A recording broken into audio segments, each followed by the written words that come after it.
Thank you so much for joining us for part 2 of our presentation on a brief overview of special education. Now, last time we talked about IDEA. We talked about how IDEA gets implemented down to the local level, as well as who is responsible for each piece of IDEA.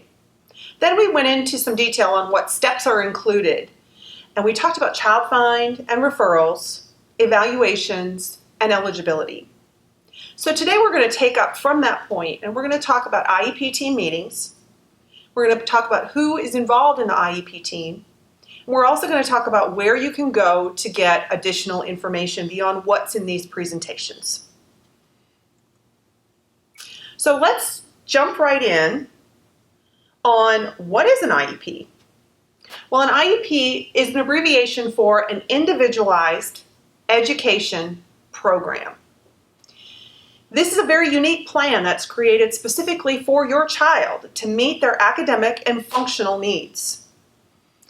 Remember that everyone who qualifies and who is eligible for special education services is required under IDEA to have an IEP. Under IDEA, you are also required under early intervention services to have an IFSP, or an individualized family services plan. And that's for our kiddos that are age 0 to 3. In the next few slides, we are going to talk about who is part of that IEP team and what is included in the IEP that gets written. All right, so let's first talk about who gets involved as the IEP team. Well, under IDEA, they are required to include parents. Notice that you are number 1 on the list. It's highly important that you're involved in this process to the greatest extent possible because no one knows your child better than you. We also need to include a special education teacher, someone who's very familiar with the special education curriculum. We need to include a regular education teacher, someone who is extremely familiar with the regular education curriculum and how that works in that particular school. We need to include a district representative. And this is somebody who is very familiar with the general education curriculum, as well as is very familiar with the resources that are available in the district and can actually delve those resources, put those resources in place for your child's IEP team meeting. And then lastly, we need to include someone who can go over the evaluation results. That is typically the school psychologist. So they're going to be able to talk to you in detail about what the evaluation is really saying that your child needs from an academic and functional standpoint. Now, those are the required members of the team, but there could also be other members that are included. First of all, your child could be included. And remember that as your child gets older, it will actually be required that your child attends the IEP meetings as we're working on transition to adulthood. And in Georgia, that starts at age 14. But up until then, you may want to have your child join the IEP meeting and sit through as much of it as you think that child can take, just so that they start getting involved in the decisions that are being made about their educational future. The principal may also be invited, or assistant principal, and there may be others, such as you could decide that you need a relative that spends a lot of time with your child who might be able to add some information to the meeting.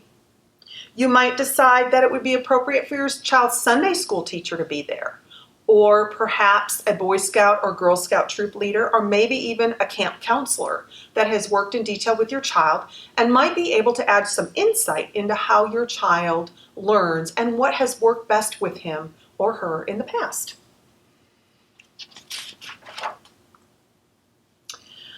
So let's talk a little bit about what an IEP team meeting is. First of all, the school staff is required to invite the team members. That is their job, not yours, and they'll be invited in writing. They're required to tell you in advance what the time and the place are, and to set a time and a place where you're able to attend. And if you're not able to attend, it's okay to say to them, I can't come that day. Can you find another date that would work with my schedule, and perhaps give them some alternates that might work. They're going to tell you the purpose of the meeting, and they're going to tell you who will be there. There's going to be a list of people that can be there. Now, one of the things that you can do if you're not able to be at the meeting is you can actually participate by phone.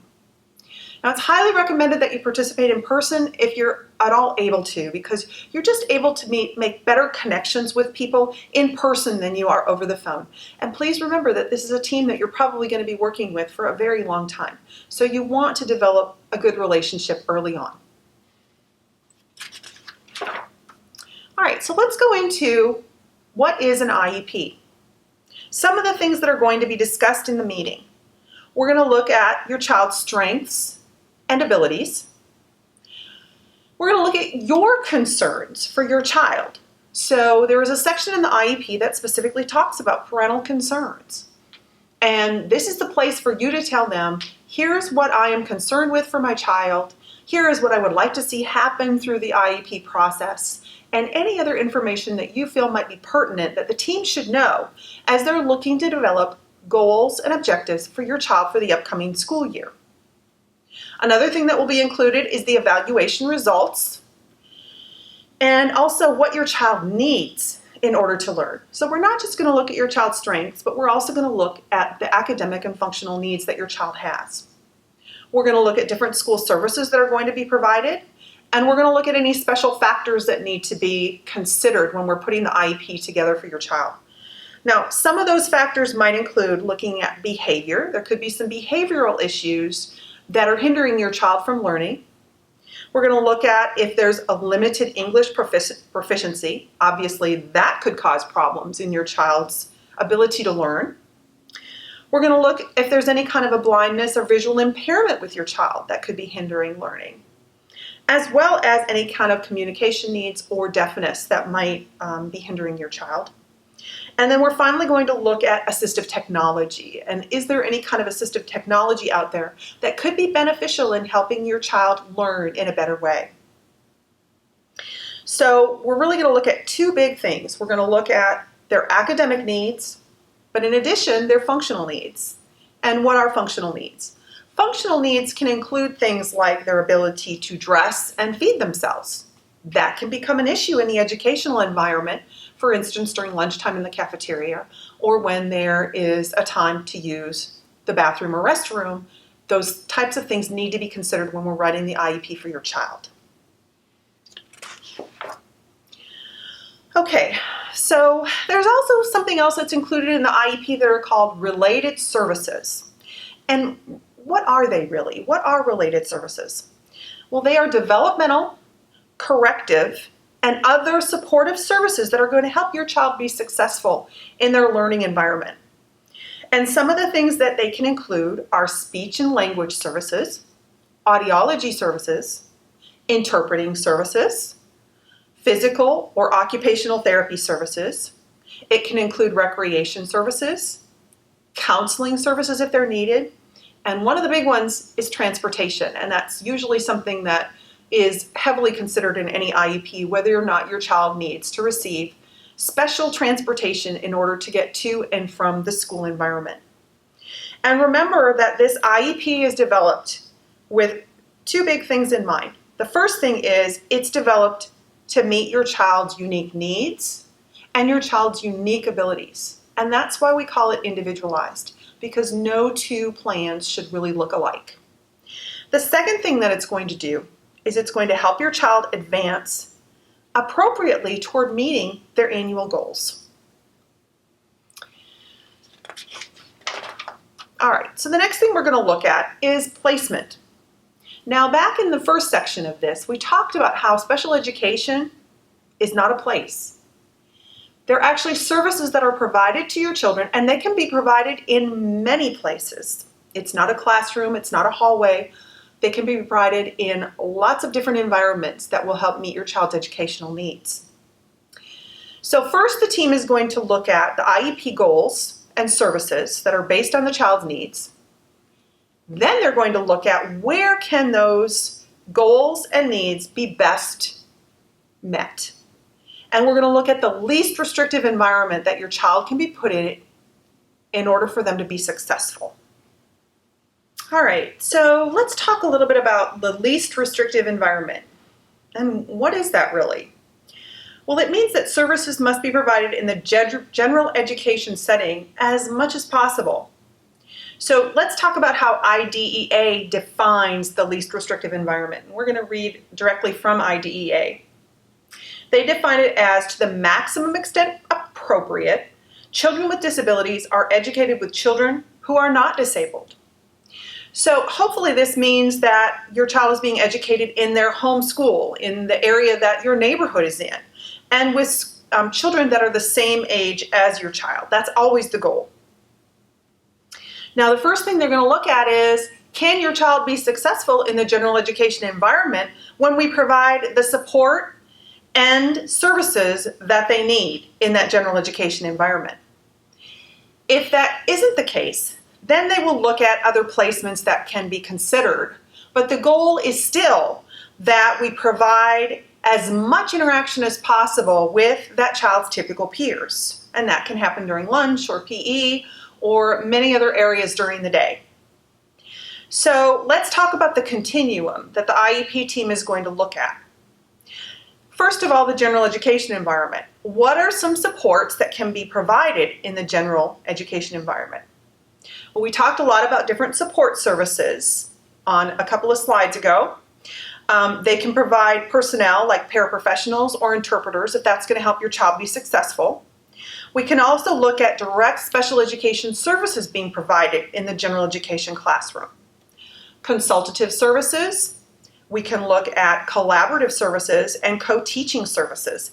Any of those can be provided in the general education classroom to allow your child to stay in that setting and be among his or her typical peers.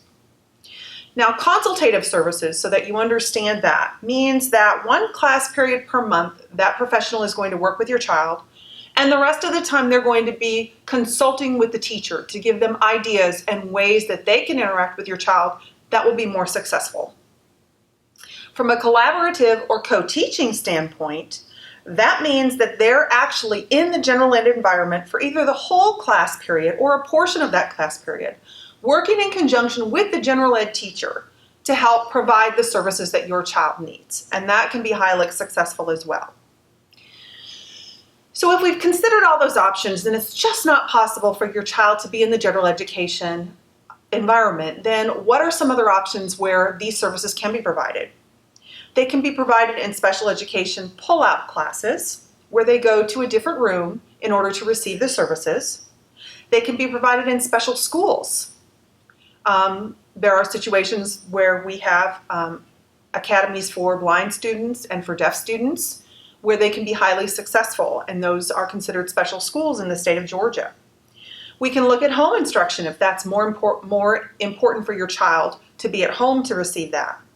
We can look at hospital and homebound services. For many of our children with disabilities, their medical needs are very significant and they're very fragile, where they're not able to attend in a school setting.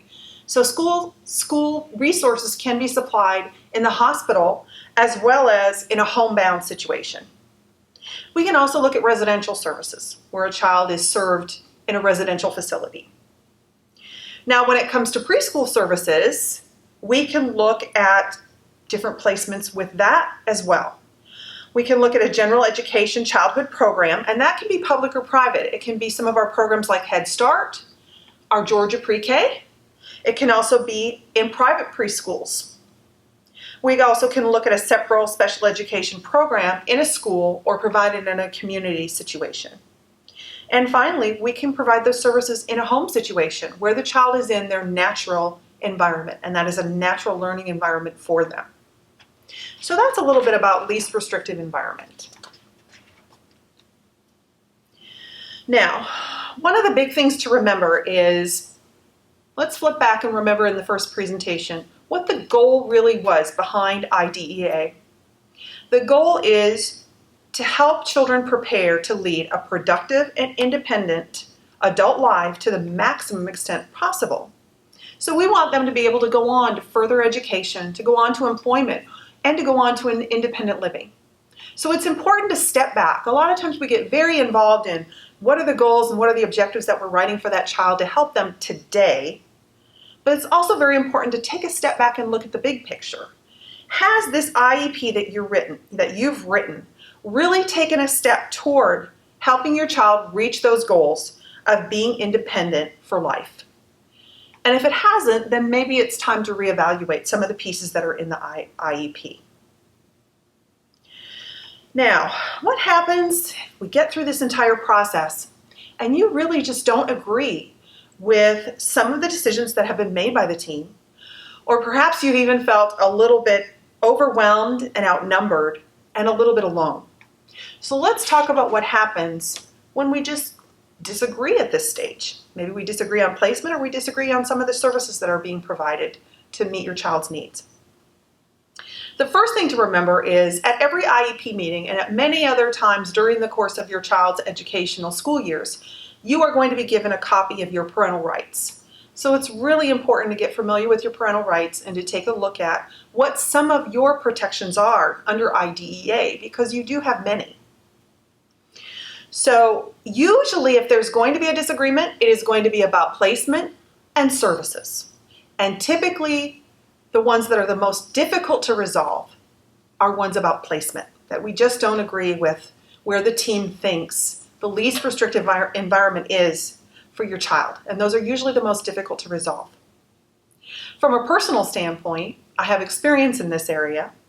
When my daughter was 5 years old, we had her in a private preschool as well as a public preschool, and we really felt it was important for her to go into a regular education kindergarten class, and we really felt that she could be successful in that environment, especially based on the information that came out in the IEP meeting. And we had brought reports from her private preschool teacher, her occupational therapist, her speech therapist, and all of them felt like really Lauren could be successful in the general ed environment in kindergarten.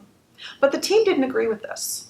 And the team actually consisted of 17 different members, and it was just my husband and I at the meeting saying that it should be general ed. So we had a big disagreement in that, and we could not resolve it no matter how hard we tried. So my husband and I actually looked at our parental rights and decided that we would try dispute resolution. And we went to the county and laid out our side of it and explained why we felt that our daughter could be successful in general ed. And based on the information, it really looked like she was kind of on the bubble, that she could be successful in either environment. When that's the case, we need to look at what the least restrictive environment is, and that's a general education setting. And so we actually won in dispute resolution, and my daughter was able to attend a general education kindergarten class, and she was very successful in there. So keep in mind that you really can utilize your rights, and it can come out many times in your favor. But what are some of the steps that you need to go through? If you would disagree with something in the IEP, you need to do it in writing. Remember that everything in the process should be done in writing so that there is a paper trail of what has gone on. You need to be very specific about why you feel like this is not a good decision for your child, whether it be about placement or the services that are being provided in it. And the important thing is to try to reach an agreement. It's really important to remain calm. Many times this becomes a very emotional situation. You're dealing with your child, of course you're going to be emotional. But it's really important to remain calm and try to be as professional as possible. Make the team understand that you're really interested in working together as opposed to just fighting with them about these particular issues that you can't agree on.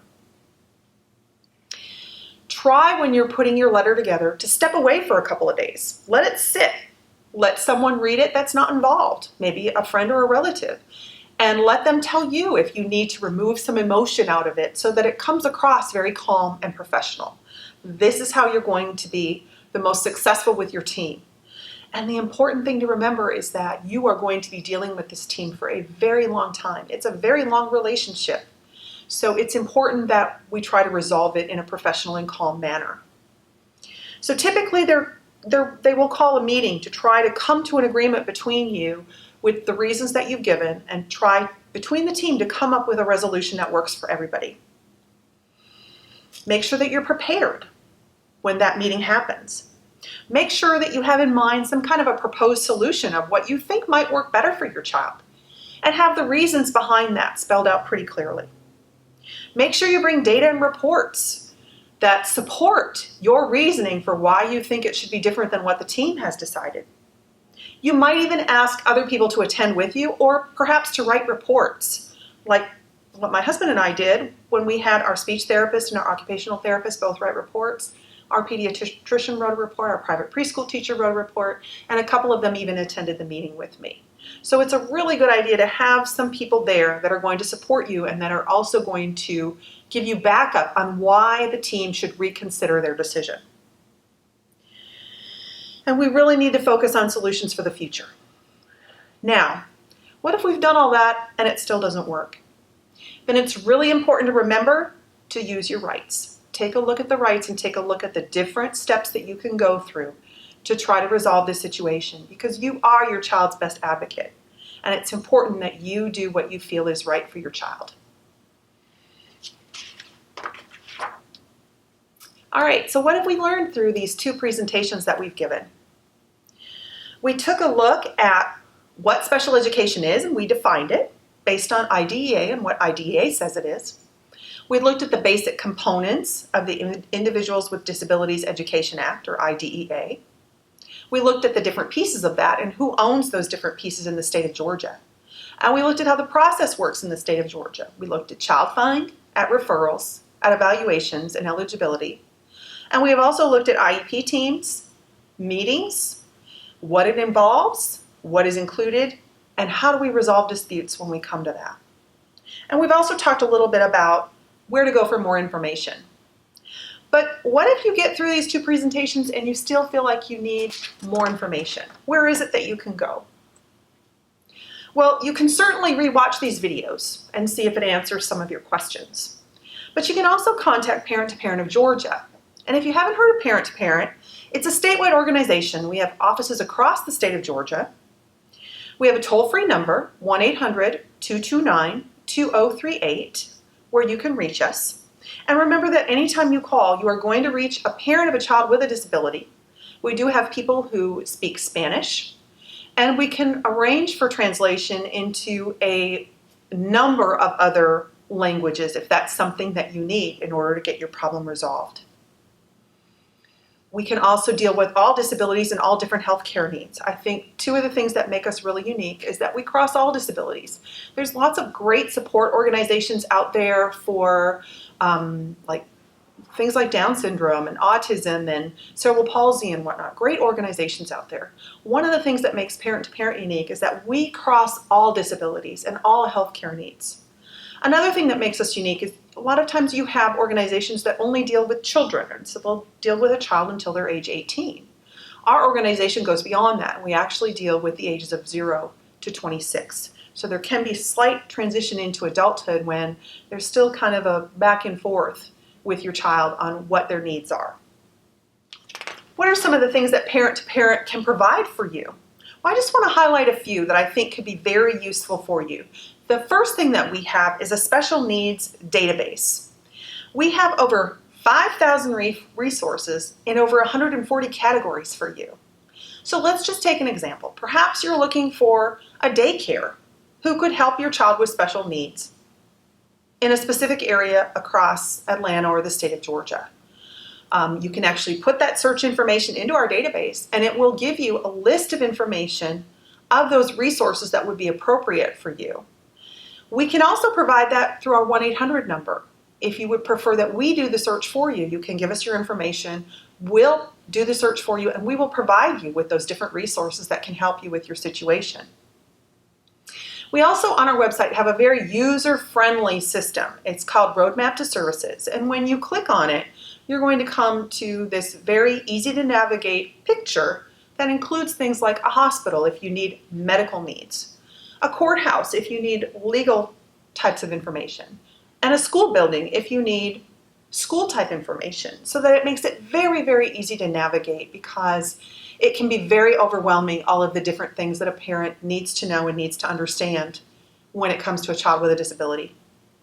The last thing I want to highlight is supporting parents, which is really how our organization got started way back in 1980.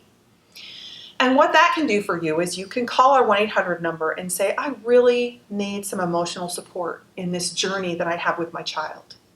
And what Parent to Parent will do is they will search their database and they will find a parent who's perhaps on that same journey that you're on. Like in my situation, my child was diagnosed with autism. So they would match me with a parent who also has a child with autism who's maybe a little further along in their journey. Maybe their child is a little older than mine, or maybe they've gotten their diagnosis and had it for a longer time than I have, and they're more familiar with what's available in my community, what's available through different resources and whatnot, and where to go for information. And that parent can meet with you for coffee or in whatever kind of environment is appropriate and help you with those emotional needs that are definitely going to be a part of anyone's journey. We have lots of other assistance, including free training courses like the one you're seeing today. So I want to really thank you for joining us for these 2 trainings on a brief overview of special education.